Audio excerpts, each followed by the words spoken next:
നമസ്കാരം. നിളയോര വിശേഷങ്ങളിലേക്ക് സ്വാഗതം. സംസ്ഥാന സർക്കാരിന്റെ ഭരണവികസന നേട്ടങ്ങൾ തൃത്താല നിയോജക മണ്ഡലത്തിൽ LDFന് അനുകൂലമായ വോട്ടുകളായി മാറിയെന്ന് CPM Thrithala area secretary PM Mohanan. Thrithala block പഞ്ചായത്തിൽ കഴിഞ്ഞ കാലങ്ങളെ അപേക്ഷിച്ച് വലിയ മുന്നേറ്റമുണ്ടാക്കാൻ ഇടതുപക്ഷ ജനാധിപത്യ മുന്നണിക്ക് സാധിച്ചതായും അദ്ദേഹം പറഞ്ഞു. തൃത്താല ബ്ലോക്ക് പഞ്ചായത്തിലെ 14 ബ്ലോക്ക് ഡിവിഷനുകളിൽ 12 ഇടതുമുന്നണിക്ക് വലിയ ഭൂരിപക്ഷത്തിൽ വിജയിക്കാനായി. ഏതാനും പഞ്ചായത്തുകളിൽ ഭരണം നഷ്ടമായെങ്കിലും തൃത്താല, നാക്കലശ്ശേരി, തിരുമിറ്റക്കോട് പഞ്ചായത്തുകളിൽ മികച്ച വിജയം നേടാൻ സാധിച്ചു. പ്രാദേശികമായി ചില വാർഡുകളിൽ വിജയം നേടാനായത് പട്ടിത്തറ, ആനക്കര ഉൾപ്പെടെയുള്ള പഞ്ചായത്തുകളിൽ ഭരണം നഷ്ടമായെങ്കിലും വോട്ട് വിഹിതം വർദ്ധിപ്പിക്കാനായെന്നും PM മോഹൻ പറഞ്ഞു. തൃത്താല മേഖലയിലെ 7 പഞ്ചായത്തുകളിലും അതിൽ പ്രധാനമായും എടുക്കുമ്പോൾ ജില്ലാ പഞ്ചായത്തിൻ്റെ 2 ഡിവിഷനുകൾ ഉൾപ്പെടുന്ന ചാലിശ്ശേരി ജില്ലാ പഞ്ചായത്ത് ഡിവിഷനും നാഗലശ്ശേരി ജില്ലാ പഞ്ചായത്ത് ഡിവിഷനും അതുപോലെ തന്നെ തിരുവേഗപ്പുറ ജില്ലാ പഞ്ചായത്ത് ഡിവിഷൻ്റെ ഒരു ഭാഗം ബ്ലോക്ക് ഡിവിഷനിലെ മേഴത്തൂർ ഡിവിഷനും അടങ്ങുന്ന തൃത്താല മേഖലയിൽ നിലവിലുള്ള വോട്ടിംഗ് പാറ്റേൺ വെച്ചുകൊണ്ട് ഏതാണ്ട് 10,000-ലധികം വോട്ടിൻ്റെ മുന്നേറ്റം ഭൂരിപക്ഷം ഈ തിരഞ്ഞെടുപ്പിൽ ഉണ്ടായിട്ടുണ്ട്. തൃത്താല മണ്ഡലത്തിൽ ജില്ലാ ബ്ലോക്ക് സ്ഥാനാർത്ഥികളായി മത്സരിച്ചവർക്ക് മികച്ച ഭൂരിപക്ഷം നേടി വിജയിക്കാനായത് സംസ്ഥാന സർക്കാരിന്റെ ഭരണ വികസന നേട്ടങ്ങൾക്ക് ജനങ്ങൾ നൽകിയ അംഗീകാരമാണെന്നും അദ്ദേഹം പറഞ്ഞു. ഇവിടെ ജില്ലാ ബ്ലോക്ക് സ്ഥാനാർത്ഥികളായി മത്സരിച്ചവർക്ക് നല്ല ഭൂരിപക്ഷം കൊടുക്കുവാൻ വേണ്ടി കഴിഞ്ഞിട്ടുണ്ട്. തൃത്താല ബ്ലോക്ക് പഞ്ചായത്തിൽ കഴിഞ്ഞ കാലങ്ങളെ അപേക്ഷിച്ച് വലിയ മുന്നേറ്റം ഉണ്ടാക്കിയെടുക്കുവാൻ കഴിഞ്ഞിട്ടുണ്ട്. 14 ബ്ലോക്ക് ഡിവിഷനുകളിൽ 12 ബ്ലോക്ക് ഡിവിഷനും ഇടതുപക്ഷ ജനാധിപത്യ മുന്നണിയുടെ സ്ഥാനാർത്ഥികൾ വൻ ഭൂരിപക്ഷത്തോടു കൂടിയാണ് തെരഞ്ഞെടുക്കപ്പെട്ടത്. മിന്നുന്ന വിജയമാണ് ഇത്തവണത്തെ തദ്ദേശ തെരഞ്ഞെടുപ്പിൽ ഇടതുപക്ഷ ജനാധിപത്യ മുന്നണിക്ക് നേടാൻ സാധിച്ചതെന്നും അദ്ദേഹം കൂട്ടിച്ചേർത്തു. CCTV news Thrithala. പട്ടാമ്പി നഗരസഭയിൽ LDFന് പിന്തുണ നൽകാനാണ് തീരുമാനിച്ചിരിക്കുന്നതെന്ന് V4 മുന്നണി നേതാവ് TP ഷാജി. കോൺഗ്രസ് നേതാക്കളുടെ അഹങ്കാരത്തിനുള്ള തിരിച്ചടിയാണ് നഗരസഭയിലെ വിജയമെന്നും TP ഷാജി പ്രതികരിച്ചു. LDFന്റെ നേതൃത്വത്തിലുള്ള ഭരണസമിതിയെ V4 പിന്തുണയ്ക്കും. ഉപാധികളില്ലാത്ത പിന്തുണയാണ് നൽകുകയെന്നും TP ഷാജി പറഞ്ഞു. നഗരസഭയിലെ UDFന്റെ തകർച്ചയ്ക്ക് ഉത്തരവാദികൾ DCC പ്രസിഡന്റ് VK ശ്രീകണ്ഠനും KPCC വൈസ് പ്രസിഡന്റ് CP മുഹമ്മദാണെന്നും അദ്ദേഹം പറഞ്ഞു. കഴിഞ്ഞ തവണ 6 സീറ്റിൽ ഒതുങ്ങിയ CPM ഇത്തവണ 10 സീറ്റുകളാണ് നേടിയത്. V4 മുന്നണി 6 സീറ്റും നേടി. UDFന് ഇത്തവണ നഗരസഭയിൽ 11 സീറ്റുകളാണ് ലഭിച്ചത്. NDA 1 സീറ്റിലും ഒതുങ്ങി. മുനിസിപ്പൽ തെരഞ്ഞെടുപ്പിൽ V4 പട്ടാമ്പി എന്ന കൂട്ടായ്മ 6 സീറ്റുകളിലാണ് മത്സരിച്ചത്. ഈ 6 സീറ്റുകളിലും ഇടതുപക്ഷത്തിൻ്റെ ഒരു പിന്തുണ ഞങ്ങൾക്കുണ്ടായിരുന്നു.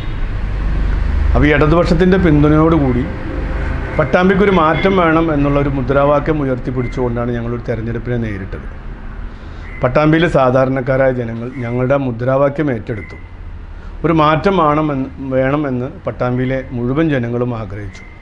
ആ ആഗ്രഹിച്ചതിൻ്റെ അടിസ്ഥാനത്തിലും ഇടതുപക്ഷ പിന്തുണയും കൂടിയാണ് ഞങ്ങൾക്ക് അത്യുജ്വലമായൊരു വിജയം ഈ 6 വാർഡിലും ഉണ്ടാക്കിയെടുക്കാൻ സാധിച്ചത്. തീർച്ചയായും ജനങ്ങളുടെ ആ വികാരം മാനിച്ച് ജനങ്ങളുടെ ഒരു അഭിപ്രായം കണക്കിലെടുത്തുകൊണ്ട് ഞങ്ങൾ ഇന്നലെ തിരഞ്ഞെടുക്കപ്പെട്ട മെമ്പർമാർ V4 പട്ടാമ്പിയുടെ ഉത്തരവാദിത്തപ്പെട്ട ഭാരവാഹികളൊക്കെ ചർച്ച ചെയ്തപ്പോൾ ഇടതുപക്ഷ ജനാധിപത്യ മുന്നണിയുമായി ചേർന്ന് സംയുക്തമായി ഒരു ഭരണസമിതിക്ക് നേതൃത്വം കൊടുക്കണമെന്നാണ് തീരുമാനിച്ചിട്ടുള്ളത്. തൃത്താല പഞ്ചായത്തിൽ LDF ഭരണം നിലനിർത്തി. ആകെയുള്ള 17 വാർഡുകളിൽ 13 LDFും 4 വാർഡുകളിൽ UDFും വിജയിച്ചു. കഴിഞ്ഞ പഞ്ചായത്ത് തെരഞ്ഞെടുപ്പിൽ 1 വാർഡിൽ വിജയിച്ചുവെങ്കിലും ഇത്തവണ ഒറ്റ വാർഡിലും വിജയിച്ചില്ല. വാർഡ് 1 വെള്ളിയാങ്കല്ലിൽ LDFിലെ മേലഴി ഗോപിനാഥൻ 51 വോട്ടിന്റെ ഭൂരിപക്ഷത്തിലും, 2ാം വാർഡ് തൃത്താലയിൽ UDF സ്ഥാനാർത്ഥി സുജാത 116 വോട്ടിന്റെ ഭൂരിപക്ഷത്തിലും, വാർഡ് 3 തച്ചറാംകുന്നിൽ LDF സ്ഥാനാർത്ഥി KP ശ്രീനിവാസൻ 288 വോട്ടിന്റെ ഭൂരിപക്ഷത്തിലും, വാർഡ് 4 വരണ്ടുകുറ്റിക്കടവ് LDF സ്ഥാനാർത്ഥി സ്വതന്ത്രൻ EV അലി 33 വോട്ടിന്റെ ഭൂരിപക്ഷത്തിലുമാണ് വിജയിച്ചത്. വാർഡ് 5 ഉള്ളന്നൂരിൽ LDF സ്ഥാനാർത്ഥി P ദീപ 238 വോട്ടിനും, വാർഡ് 6 തലയണപ്പറമ്പിൽ LDF സ്ഥാനാർത്ഥി PK ജയ 168 വോട്ടിനും, 7ാം വാർഡിൽ തോട്ടപ്പായ ഫാത്തിമ സീനത്ത് LDF സ്ഥാനാർത്ഥി 93 വോട്ടിന്റെ ഭൂരിപക്ഷത്തിലും വിജയിച്ചു.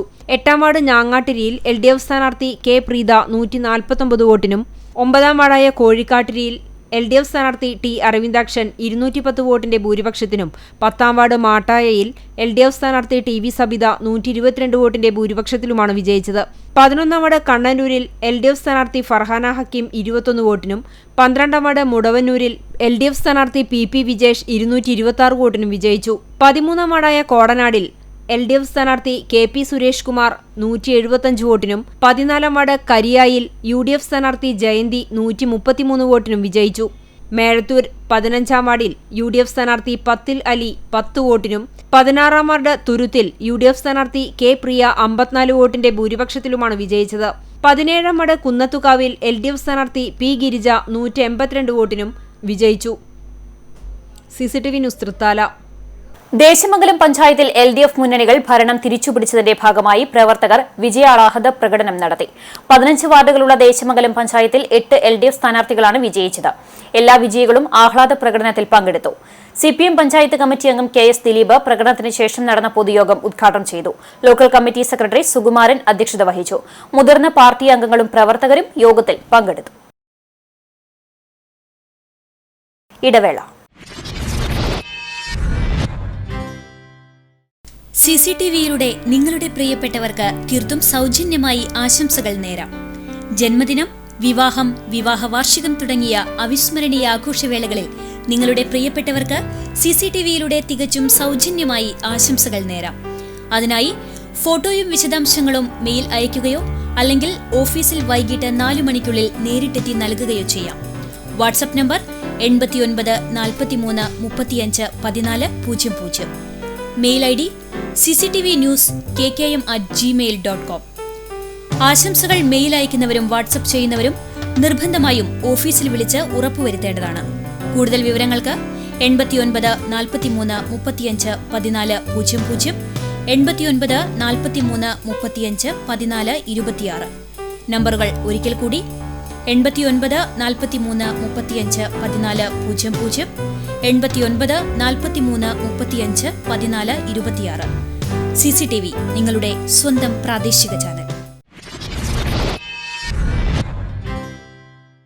വിളയൂർ പഞ്ചായത്തിൽ ഇത്തവണയും ഇടതുപക്ഷം തന്നെ. കഴിഞ്ഞ 40 വർഷമായി ഇടതുപക്ഷം തുടർച്ചയായി ഭരണം നടത്തുന്ന പഞ്ചായത്താണ് വിളയൂർ. വിളയൂർ ഗ്രാമപഞ്ചായത്തിലെ 15 വാർഡുകളിൽ 11 വിജയം നേടിയാണ് LDF ഭരണ തുടർച്ച നിലനിർത്തിയിരിക്കുന്നത്. 4 വാർഡുകളിലാണ് UDFന് വിജയിക്കാനായുള്ളൂ. കഴിഞ്ഞ തവണ 8-7 എന്നതായിരുന്നു വിളയൂർ പഞ്ചായത്തിലെ കക്ഷി നില. എന്നാൽ UDFിലെ 7 സീറ്റുകളിൽ നിന്ന് 3 സീറ്റുകൾ കൂടി LDF പിടിച്ചെടുക്കുന്ന കാഴ്ചയാണ് ഇത്തവണത്തെ തിരഞ്ഞെടുപ്പിൽ ദൃശ്യമായത്. വോട്ടെണ്ണൽ ആരംഭിച്ചപ്പോൾ തന്നെ 1ാം വാർഡിലെ വിജയത്തോടെ LDF വിളയൂരിൽ ഭരണ തുടർച്ചയുടെ വെന്നിക്കൊടി പാറിക്കുകയായിരുന്നു. 1 മുതൽ 6 വരെയുള്ള വാർഡുകളിൽ LDF യാതൊരു ഭീഷണിയുമില്ലാതെയാണ് മുന്നോട്ട് പോയത്.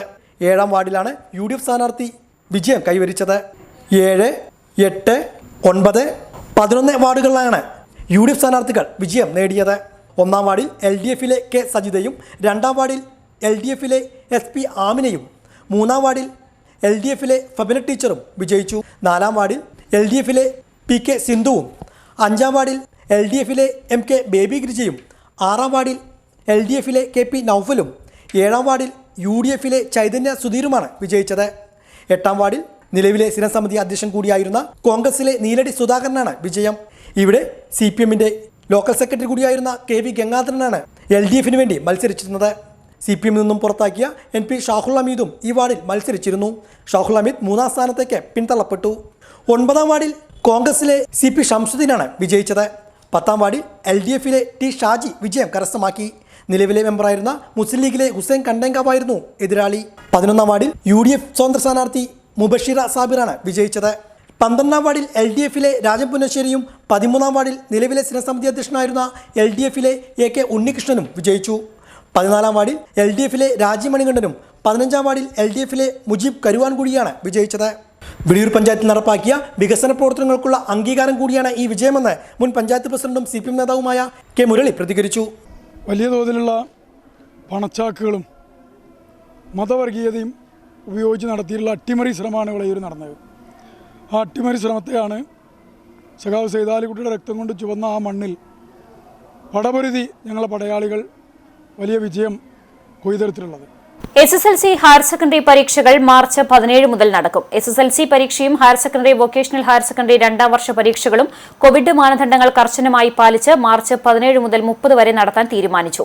മുഖ്യമന്ത്രി പിണറായി വിജയന്റെ അധ്യക്ഷതയിൽ ചേർന്ന ഉന്നതതല യോഗമാണ് ഇത് സംബന്ധിച്ച് തീരുമാനമെടുത്തത്. 10-12 ക്ലാസുകളിലെ പൊതുപരീക്ഷകൾക്കുള്ള ക്രമീകരണവും വിദ്യാഭ്യാസ വകുപ്പ് ഉടനെ നടത്തും. പൊതുപരീക്ഷയുടെ ഭാഗമായുള്ള പ്രാക്ടിക്കൽ പരീക്ഷയ്ക്ക് തയ്യാറെടുക്കുന്നവർക്കുള്ള ക്ലാസുകൾ ജനുവരി 1 മുതൽ ആരംഭിക്കും. ജൂൺ 1 മുതൽ ആരംഭിച്ച ഓൺലൈൻ ക്ലാസുകളുടെ റിവിഷനും സംശയ ദൂരീകരണവും ജനുവരി 1 മുതൽ സ്കൂൾ തലത്തിൽ നടത്തുന്നതിന് ക്രമീകരണമുണ്ടാക്കും. മാതൃകാ പരീക്ഷകളും വിദ്യാർത്ഥികളുടെ മാനസിക സംഘർഷം ഒഴിവാക്കുന്നതിനുള്ള കൌൺസിലിംഗും സ്കൂൾ തലത്തിൽ നടത്തും. ഇതിനുവേണ്ടി 10-12 ക്ലാസുകളിലെ വിദ്യാർത്ഥികൾക്ക് രക്ഷാകർത്താക്കളുടെ സമ്മതത്തോടെ സ്കൂളിൽ പോകാം. നിലവിലുള്ള അധ്യാപകരുടെ സേവനം പ്രയോജനപ്പെടുത്തിക്കൊണ്ട് ഇക്കാര്യങ്ങൾ നിർവഹിക്കും. സ്കൂൾ ഹയർ സെക്കൻഡറി തലത്തിലെ എല്ലാ ക്ലാസുകളും കോവിഡ്-19 പശ്ചാത്തലത്തിൽ ജൂൺ 1 മുതൽ ഓൺലൈനായി നടക്കുകയാണ്. അത് ഈ നിലയിൽ തുടരും. കോളേജ് തലത്തിൽ അവസാന വർഷ ബിരുദ ക്ലാസുകളും പോസ്റ്റ് ഗ്രാജുവേറ്റ് ക്ലാസുകളും ജനുവരി 1 മുതൽ ആരംഭിക്കും. പകുതി വീതം വിദ്യാർത്ഥികളെ വെച്ചാണ് ക്ലാസുകൾ നടത്തുക. ആവശ്യമെങ്കിൽ രാവിലെയും ഉച്ചയ്ക്ക് ശേഷവുമായി ഷിഫ്റ്റ് അടിസ്ഥാനത്തിൽ ക്ലാസുകൾ ക്രമീകരിക്കും. കാർഷിക സർവകലാശാലയിലെയും ഫിഷറീസ് സർവകലാശാലയിലെയും ക്ലാസുകളും വിദ്യാർത്ഥികളുടെ എണ്ണം ഭാഗിച്ച് പരിമിതപ്പെടുത്തി ജനുവരി 1 ആരംഭിക്കും. മെഡിക്കൽ കോളേജുകളിൽ രണ്ടാം വർഷം മുതൽ ക്ലാസുകൾ ആരംഭിക്കാനാണ് തീരുമാനം. യോഗത്തിൽ മന്ത്രിമാരായ KK Shailaja, C Raveendranath, doctor KT Jaleel, VS Sunilkumar, J Mercykuttyamma, പൊതുവിദ്യാഭ്യാസ സെക്രട്ടറി A ഷാജഹാൻ, ഉന്നത വിദ്യാഭ്യാസ principal secretary doctor Usha Titus, ആരോഗ്യവകുപ്പ് പ്രിൻസിപ്പൽ സെക്രട്ടറി രാജൻ ഗൊബഗ്രഡെ തുടങ്ങിയവർ പങ്കെടുത്തു. CCTV news, Kechery. തൃത്താല കണ്ണന്നൂരിൽ ആളൊഴിഞ്ഞ കിണറ്റിൽ മൃതദേഹം കണ്ടെത്തി. കണ്ണന്നൂർ മങ്കിളിവളപ്പിൽ ഹരീഷിനെയാണ് മരിച്ച നിലയിൽ കിണറ്റിൽ കണ്ടെത്തിയത്. 37 വയസ്സാണ്. കണ്ണന്നൂരിലെ വസതിയിൽ നിന്നും ഏതാനും ദിവസങ്ങളായി ഹരീഷ് തനിച്ച് താമസിക്കുകയായിരുന്നു. ഇതിനിടയിലായിരുന്നു കാണാതായത്. നാട്ടുകാർ പരിസരത്ത് തിരച്ചിൽ നടത്തിയെങ്കിലും കണ്ടെത്താനായില്ല. തുടർന്ന് വ്യാഴാഴ്ച വൈകിട്ട് 4ഓടെയാണ് മൃതദേഹം കിണറ്റിൽ കണ്ടെത്തിയത്. തൃത്താല പോലീസും ഫയർഫോഴ്സ് അധികൃതരും സ്ഥലത്തെത്തി മൃതദേഹം പുറത്തെടുത്തു. ഇനി നവമാധ്യമ കാഴ്ച.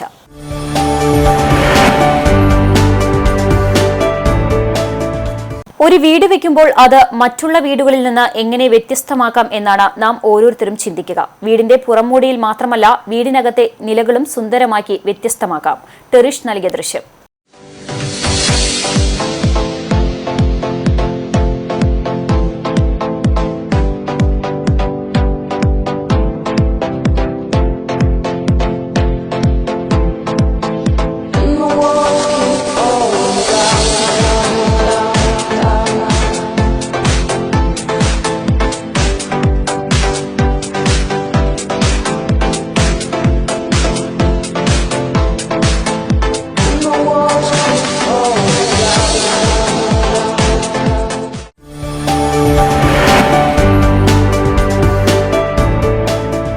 ഇതോടെ നിലയോര വിശേഷങ്ങൾ സമാപിക്കുന്നു. കൂടുതൽ വാർത്തകൾക്കായി ഞങ്ങളുടെ വെബ്സൈറ്റ് CCTVonline.tv സന്ദർശിക്കുക. നമസ്കാരം.